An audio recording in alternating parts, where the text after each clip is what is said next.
Tama po yung ating pagpili na unahin po ang ating Panginoon bago po magdaan ang isang linggo sa ating buhay. Amen po. Ang title po ng aking isi-share po sa inyo sa araw na ito ay Thanksgiving, the power of thankful heart. Amen po. Basahin po natin ang 1 Thessalonians 5 verse 18. In everything give thanks, for this is the will of Yahweh in Christ Yeshua concerning you. Yan po. Ang ating text po sa araw na ito ay Thanksgiving, kung saan ito po ang pasasalamat sa ating Panginoon, pasasalamat po sa mga nagdaan, mga blessing na ating natatanggap sa ating buhay. It is not always easy to give thanks. Hindi po madali para sa isang tao ang magpasalamat. Lalo na kung ang kanyang pagpapasalamat ay hindi sa kanyang kagustuhan o labag po ito sa ating kagustuhan. But this is the very thing we must do in order to see God's will, Yahweh's will accomplished in our lives. Ito po ang isang nagpapatunay na kung saan pag meron po tayong thankful heart, meron po tayong pusong mapagpasalamat. Ibig sabihin po nito, meron po ginagawang pagpunihan sa ating buhay ang ating Panginoon. Amen po. This is how we move into higher realms of faith for ourselves. Nakikita po sa ating buhay ang ating pananampalataya kung meron po tayong pusong marunong magpasalamat. Thanksgiving has great power to bring joy. Pag po tayo nagpapasalamat, meron po nagpapasalamat dito na nakabusamot. Wala po. Pag po tayo nagpapasalamat, meron po tayo pagdalaman sa ating buhay. Sa ating pag-isip sa umaga, pwede po tayo magpasalamat sa ating Panginoon. Kaya nagkakaroon po tayo ng another life, another chance sa ating buhay, ibibigay ng ating Panginoon. Pag po tayo po sa ating pagkainan, tayo po yung magpapasalamat sa Panginoon sa mga blessings, sa pagkain, sa pangangailangan binibigay ng ating Panginoon. Karamihan po sa panahon ngayon, nahihirapan po sila sa kanilang buhay. Dahil po wala ng trabaho, wala po ng makakain sa araw-araw.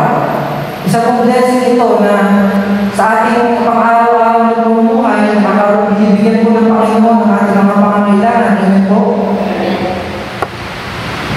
Maging ang hangin natin nalalanghap, isang simpleng minsan nakakalimutan po natin, pero ang hangin natin nalalanghap po ay isang blessing din po. Hindi katulad po ng mga taong nakaranas po ng COVID-19, pinamahan po sa sakit ng COVID-19. Ang kanilang hangin nalalanghap po ay kanilang binabayaran. Amen po. Kaya isa pong magandang ugali ng ating pamumuhay ng Kristiyano na magpasalamat kahit sa mga simpleng bagay na ating natatanggap. Despite the most difficult circumstances, we give thanks to Yahweh. Lahat po ng bagay, kahit po ano man po ang ating naranasan sa ating buhay, maging ito po ay hindi po natin kagustuhan. Ito po ay kalooban ng ating Panginoon. Amen po. In the midst of difficulty, you bring pleasure to Yahweh's heart. Yan po. Tayo po naranasan po natin ng magbigay po ng blessing sa ibang tao. Di ba po natutuwa po tayo pag yung binibigyan po natin ng blessing ay marunong po magpasalamat sa atin. Amen po. Ganyan din po ang nararamdaman ng ating Panginoon pagka tayo po ay meron po tayong thankful heart na tayo po ay nagpapasalamat sa ating Panginoon. Siya po ay nagagala. Pag po tayo nagbigay ng blessing sa isang tao pero hindi po tayo nakatanggap ng gratefulness or gratitude or kanyang pasasalamat. Di ba po ang ating kalooban po ay nalulungkot. Pwede po natin gawin, hindi na po tayo magbigay sa tao ito dahil hindi naman po siya nagbibigay ng kanyang pasasalamat sa atin. Ganun din po ang ating Panginoon. Pag nakita po ng Panginoon ating puso, na tayo po ay marunong magpasalamat sa Kanya sa mga bagay, sa mga simpleng bagay o blessings na ating natatanggap. Lalo-lalo po tayo para pagpapalain ng ating Panginoon. Amen po.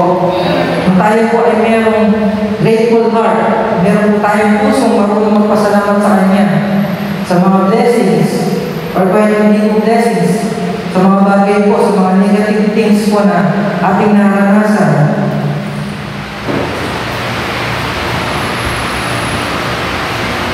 He is looking for Christians who live in a realm of praise and thanksgiving. Yan po, bawat isa po sa atin.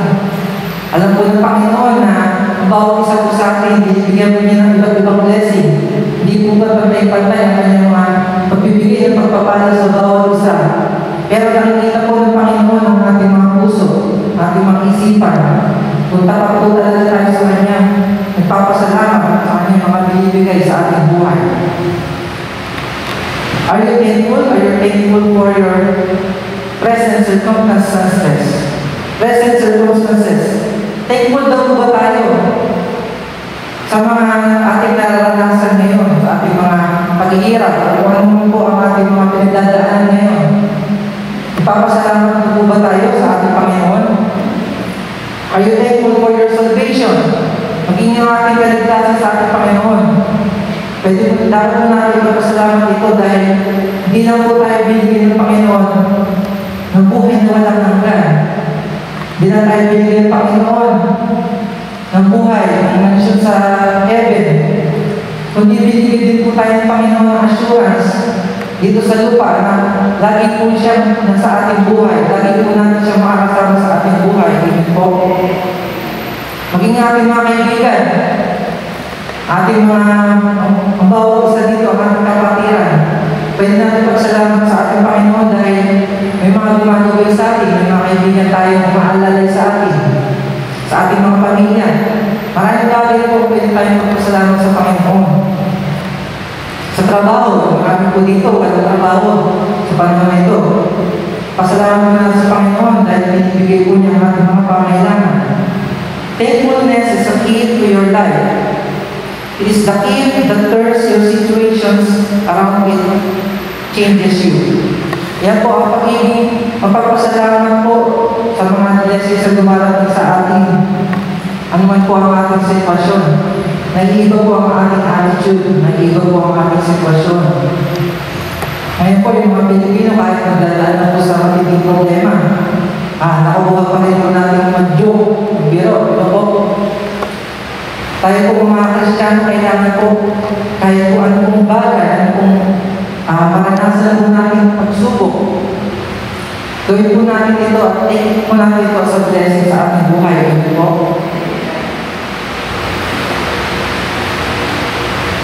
Your outlook and attitude in life. Ano po, mababago po ang ating pananaw sa ating buhay. Pag po tayo ay papasalamat sa ating Panginoon. Napakasaya po ng isang bagay. Ang isang bagay na ating natatanggap ay ito po ay ating pinagpapasalamat sa ating Panginoon. There is a power in a thankful heart. Yan, isa pong magandang nangyayari sa ating buhay kung meron po tayong mapagpasalamat sa ating buhay. Thanksgiving brings contentment. Pag po tayo nagpapasalamat, ito po ay isang attitude na ating naranasan. Ito po ay pagiging kontento sa ating mga natatanggap sa ating Panginoon. Amen po. Begin to thank God for all the blessings He has given you instead of dwelling on the negativity. Ito po ang dapat na ginagawa ng isang Kristiyano. Kung lahat po yung bagay na ating nakikita sa ating paligid ay ginagawa po natin negative or we take as negativity, wala namang mangyayari sa ating buhay. Maging malungkot na lang tayo. Kung nagkaroon po tayo ng karamdaman, kung magpumugmog na lang po tayo, wala po mangyayari sa ating buhay. Alam po natin na lahat po ng ating naranasan ay ito po ay nasa plano ng ating Panginoon. Amen po. Pag po tayo naman po ng COVID-19, nagkasakit po tayo. I-take po natin ito as a blessing dahil nung gumaling po tayo, nalaman po natin na malakas po ang ating resistensya. Alam po natin, marami po nagkaroon po ng karamdaman ito. Ang ilang araw na lang po or ilang weeks, ginawa na po natin Panginoon. Yun po. Yung mga nagdaan po sa itong sa ganitong karamdaman, pwede po natin gawin isang blessing po ito, nalaman po natin Panginoon. Amen po.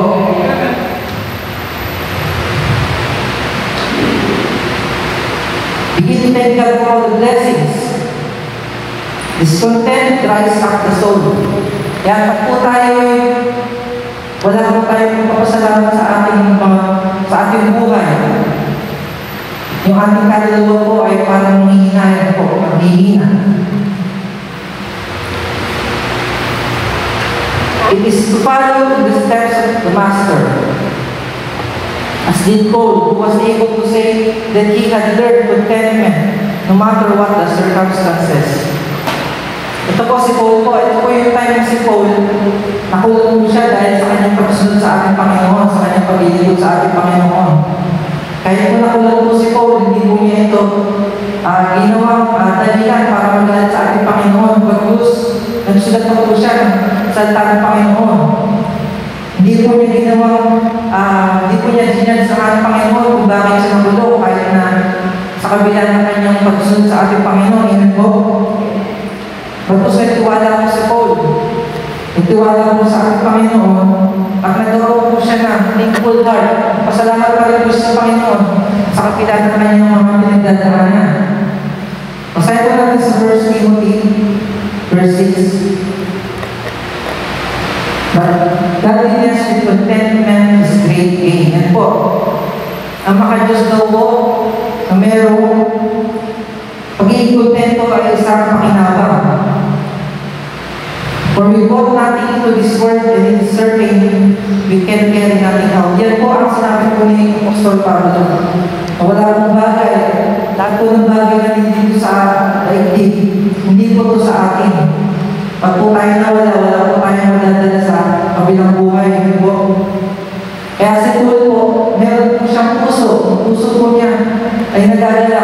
Meron po siyang thankful heart sa ating Panginoon na sa kabila ng kanyang mga trials, persecutions, sa kabila ng kanyang pagsunod sa ating Panginoon, naranasan po niya yung mga problema ito. Kontento pa rin po si Paul na maglingkod sa ating Panginoon. Hindi po.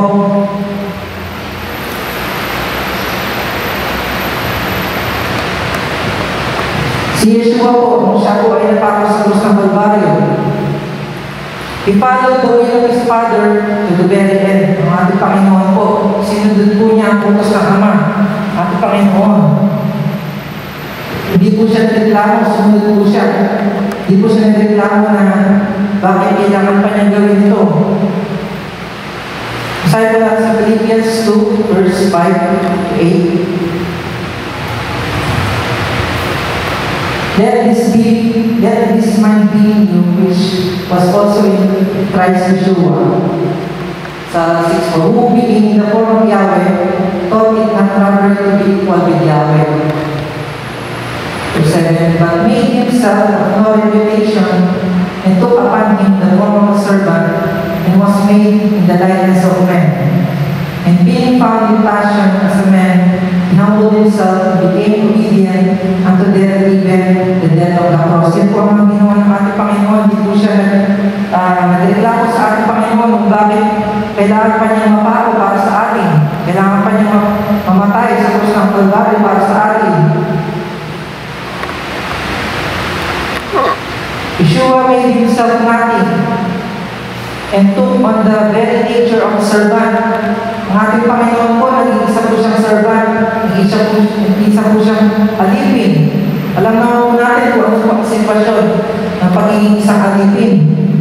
Ang isang alipin po, pinahihirapan, ginuguto, nakakaranas po ng sufferings, nakakaranas po ng paghihirap. Yan po ang naranasan ng ating Panginoon. Pero kahit naranasan po ito ng ating Panginoon, hindi po tayo makakabasa sa Bible na nagreklamo ng ating Panginoon. Amen po. He humbled himself and became obedient to death. Hanggang sa siya ay mamatay po sa krus ng Kalbaryo. Makikita po natin sa ating Panginoon ang pagiging contentment, pagiging makiisin. He also are to have the same attitude with the humble and thankful acceptance of God's will for our lives. Kaya po, pinili pa rin po ng Panginoon ang magpasalamat sa ating Panginoon. Dahil natapos na ang lahat. Gawa na niya ang lahat sa krus ng Kalbaryo. Yeshua loved the will of His Father. He embraced the limitations, the necessities, the conditions. Pinili po ng Panginoon. Tinanggap po niya ang kanyang kalagayan.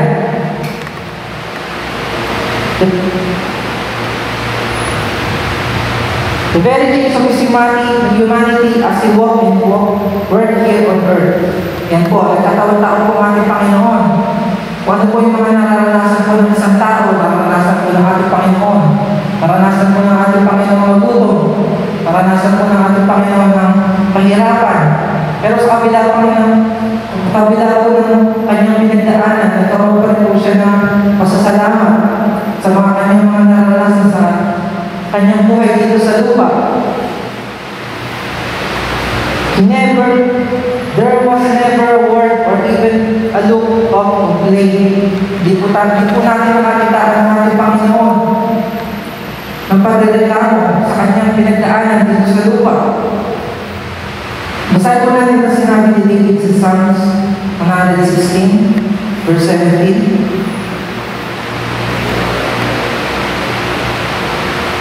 I will offer to thee the sacrifice of thanksgiving and will call upon the name of the Lord. Kaya po, sinabi po dyan na let each of us seek to have an attitude of gratitude and thanksgiving. Yan po. Dahil po ni David dyan na magkaroon po tayo ng pasasalamat. Lagi po tayo magpasalamat sa ating Panginoon. Pasalamat po tayo sa mga ating naranasan, sa mga blessings na ating natatanggap. Rising to a new level of holiness in our lives.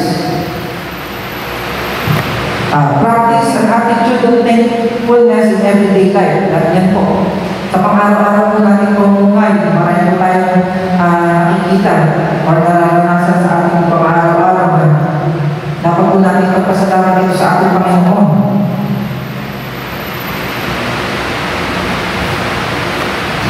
Thank you for even the little notice.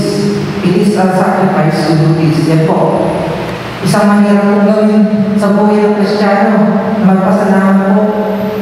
Pag meron po tayong pagsubok, meron tayong problema, napakahirap po magpasalamat sa Panginoon. Pagka tayo nakaranas po ng mga sufferings, hindi po natin magagawa magpasalamat sa Panginoon. Pero kailangan po natin magpasalamat kabila ng mga paghihirap at durusan, trials na ating mararanasan. Yan po. A king can turn troubles to trial. Masaya sa Hebrews 13.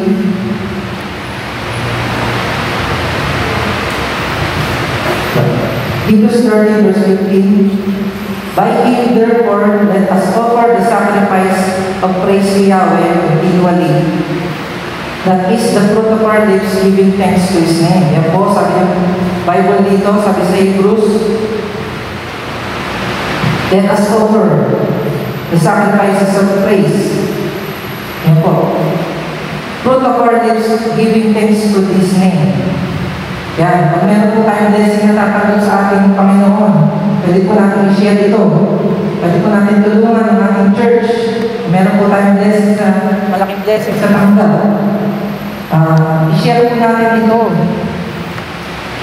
Don't allow yourself to complain about anything during the difficult times. Instead of complaining, think of ways you can verbally offer Yahweh the sacrifices of thanksgiving. Yan po. May mga naranasan po tayong paghihirap.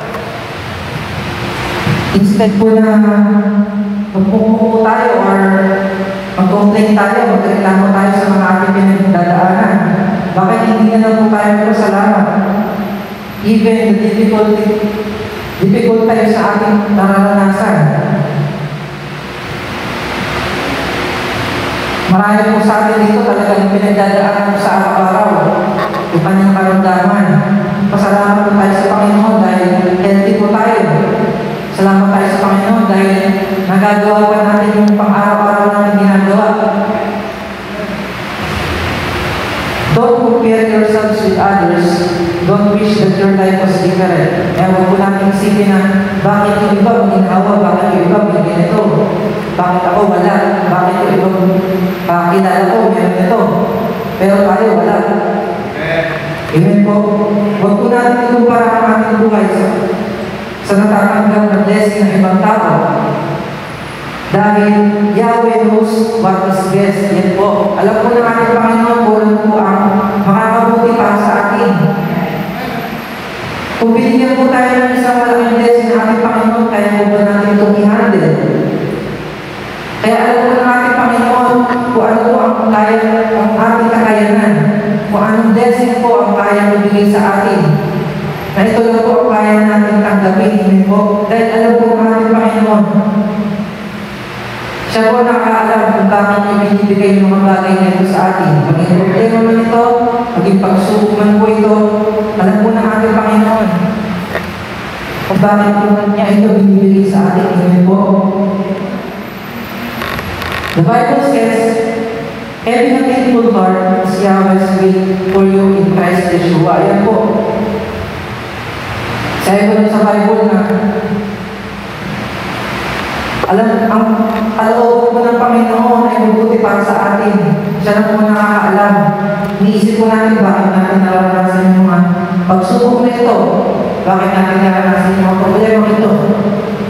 Hindi po natin pwede question ng ating Panginoon dahil siya na po at siya na po ang tanging nakakaalam. Kanyang kalooban. When we begin to thank Yahweh for what we have, rather than comparing ourselves with others, it opens the door for Yahweh's blessings. Yan po, pag nakita po ng Panginoon na itong anak ko na ito, kahit binigyan mo ng simple blessing, naging mapagpasalamat pa rin siya. Bibigyan po ng ating Panginoon. Bibigyan po siya ng mas maraming blessings pa sa atin. Dahil nasubukan niya tayo sa mga maliliit na bagay. Bibigyan ng Panginoon sa atin ang mga malaking bagay. Amen po. Yahweh smiles when we praise and thank Him continually. Few things feel better than receiving heartfelt praise and appreciation from someone else. Yan po. Tulad po natin na pag po nagbigay po tayo ng blessings sa isang tao, natutulog po siyang magpasalamat sa atin, ganoon din po ang ating Panginoon. Natutuwa po siya sa atin sa mga bagay na ating pinipapasalamat sa Kanya. Lagi lang po tayo magpasalamat sa ating Panginoon. Ano man po ang ating naranasan. Maging pagsubok man ito, problema, suliranin. Isipin po natin na mayroong magandang plano ng ating Panginoon sa ating buhay. Ma-appreciate po natin kung ano po ang ating pinagdadaanan, kung ano po ang ating natatanggap sa Kanya. An amazing things happen when we offer praise and thanksgiving to Yahweh. Po, napakadakila po ng ating Panginoon. Pag po natuto tayo magpasalamat sa Kanya, in spite sa mga troubles, trials sa ating naranasan, sa blessings, maliit man yan or malaki, matuto po tayo magpasalamat sa ating Panginoon. When we give Yahweh enjoyment in our hearts, on our own hearts are filled with joy. Yan po. Pag po tayo nagpapasalamat sa mga ating natatanggap, maging trials man yan or blessings, nagdadala po ang ating mga puso. Alam po natin na ang bagay na ito, lahat po ng mga pagsubok, lahat po ng mga trials sa ating naranasan. Ito po ay nasa kami ng aking Panginoon. Hindi po niya tayo pababayaan. Hindi po niya tayo bibigyan ng isang pagsubok. Kung alam niya, hindi po tayo kaya nitong lagpasan. Ang Panginoon nagbibigay po ng blessing sa mga tao, sa mga Kristiyano, sa kanyang mga anak, na natututong magpasalamat sa Kanya. Maliit man o malaki ang ating natatanggap. Kailangan po matuto tayo magpasalamat sa Panginoon. Magdaan man tayo sa matinding pagsubok, magdaan man tayo sa kalinhawakan. Magkaroon po tayo ng thankful heart. Lagi po tayo magpasalamat sa ating Panginoon. Lagi po tayo, lagi po natin tingnan lahat ng mga nakikita natin negative sa ating buhay, gawin po natin positive. Tingnan po natin kung ano po yung magandang na itutulong nito sa ating buhay. Dahil alam po natin, bibigay po ang Panginoon